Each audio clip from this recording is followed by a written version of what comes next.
What animals see that we don't. Your cat is not staring at nothing.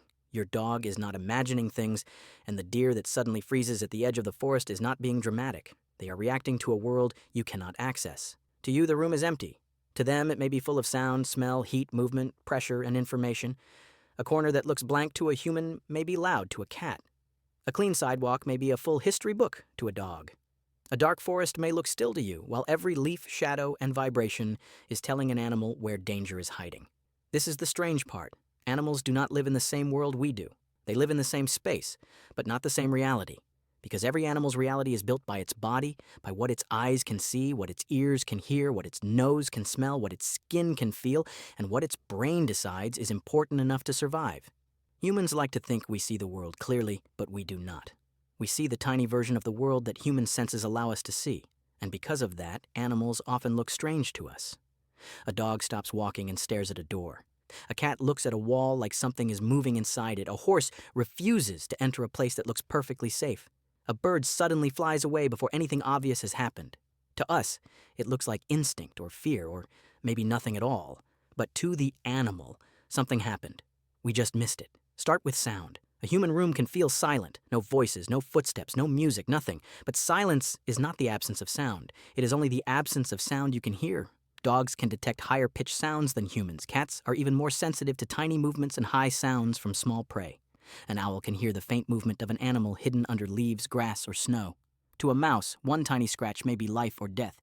The world tells them something first, then humans arrive late and call it weird. But hearing is only one layer. The stranger one is smell. Because humans smell the world badly. We smell smoke, food, perfume, trash, rain. A dog smells stories. A sidewalk is not just concrete. It is a record, a map, a timeline, a social network, a crime scene, a message board. When a dog stops every few steps to sniff the ground, it is not wasting time. It is reading. The human sees a street. The dog sees information layered on top of information. This is why dogs can follow trails that are invisible to us. It is why they can recognize people by scent. It is why some dogs notice changes in illness, hormones, stress, and emotions before the person says anything. Not because they are magical, because the body leaks information. Sweat changes, breath changes, skin changes, fear changes chemistry. Sickness changes smell. The body is always giving itself away. Humans just do not read most of it. Animals do. This is also why your dog may stare at someone before you know whether to trust them. The dog is not reading their soul. It is reading their body, their movement, their tension, their smell, their voice, their rhythm. Tiny things you ignore because humans are built to ignore them. Now, vision. This is where reality becomes even stranger. Humans think vision means seeing what is there, but different animals see different versions of there. Some birds can detect ultraviolet patterns. A flower that looks plain to us may have markings that guide insects like a landing strip. A bee does not see the same flower you see. It sees instructions. A snake can sense heat from warm bodies. In darkness, where a human sees nothing, the snake can detect the shape of life. A cat sees better than humans in low light. Not perfectly, but enough that a small movement in a dim room may matter. Birds can notice tiny movement from far away. Predators can detect weakness in the way an animal walks. Prey animals can detect danger in the smallest shift of a shadow. This is why a deer can suddenly lift its head when the forest still looks calm. The deer is not waiting for the predator to announce itself. It survives by noticing the world before the world becomes obvious. A leaf moves wrong. A branch breaks too softly. A smell arrives from the wrong direction. Birds go quiet. The air changes, and the animal stops. To a human, nothing happened. To the deer, the story has already started. This is the part we often misunderstand.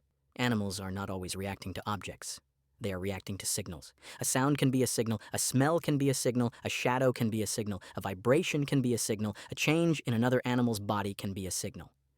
And once you understand that, animal behavior starts to look less random. A spider does not need to see the insect clearly. It feels the web move.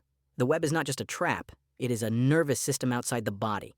A shark does not need to see everything in the water. It can detect tiny electrical signals produced by living bodies, and the ocean is not empty water to a shark. It is full of traces. Elephants can communicate with low rumbles and detect vibrations through the ground. A human standing nearby may feel nothing, but the elephant's body is receiving a message through the earth. Some fish sense pressure changes in water. Some insects detect chemical messages in the air. Some animals feel storms before humans notice the weather turning. Not because they know the future, because the future often arrives as small physical changes before it becomes visible. Pressure drops, wind shifts, humidity changes. Animals that notice early survive. Animals that wait for proof become food. This is why the animal world feels so alert, so jumpy, so strange. It is not paranoia if the world really is full of signals. But here is the important question. If animals sense all of this, why do they stare? Why does a cat freeze and look at one spot? Why does a dog stand still in a hallway? Why does a horse refuse to move forward? Why does a bird suddenly tilt its head and listen? Because staring is not empty behavior. Staring is attention. It is the body saying, wait, something changed, something moved, something sounded wrong, something smelled new, something does not match the pattern. For humans, attention usually follows understanding. We notice something, then we focus on it. For many animals, attention comes first. They focus before they understand. The stare is the investigation. It is the animal holding still long enough to decide whether the signal matters. A cat staring at a wall may have heard something inside it. A dog staring at a dark doorway may have smelled a person, another animal, or a trace left behind. A bird staring upward may have seen a predator's shape, long before you could identify it. A rabbit freezing in grass may have detected a vibration, a shadow, or a break in the normal rhythm of the place. Animals are not trying to be mysterious. They are trying not to die. And survival rewards the nervous system that overreacts. If a rabbit runs from nothing, it wastes energy. If it ignores one real signal, it may never run again. So nature often chooses caution. Better to freeze too early. Better to stare too long. Better to react to a maybe. Because in the wild, being wrong can be annoying. Being late can be fatal. This is why humans often call animal senses sixth sense. But most of the time, it is not a sixth sense. It is the first 5 senses doing things ours cannot do. Better hearing, sharper smell, different vision, greater sensitivity to vibration, better awareness of body language, faster reaction to movement. The animal does not need magic, it has biology, and biology is already strange enough. But the most interesting part is not that animals sense more. It is that every animal is trapped inside its own version of the world. A dog may live in smell, a bat may live in echoes, a snake may live partly in heat, a shark may live in electricity, a spider may live through vibration, a bird may live in motion and color we barely understand, and humans live in a world shaped mostly by sight, language, and assumptions. We walk into a room and decide it is empty because nothing obvious is there. An animal walks into the same room and asks a different question. Who was here? What moved? What changed? What is hidden? What is coming? That difference makes animals look almost supernatural, but really, they are not seeing ghosts, they are seeing clues. The world is not quiet. We are partly deaf to it. The world is not blank. We are partly blind to it. The world is not clean. We can barely smell it.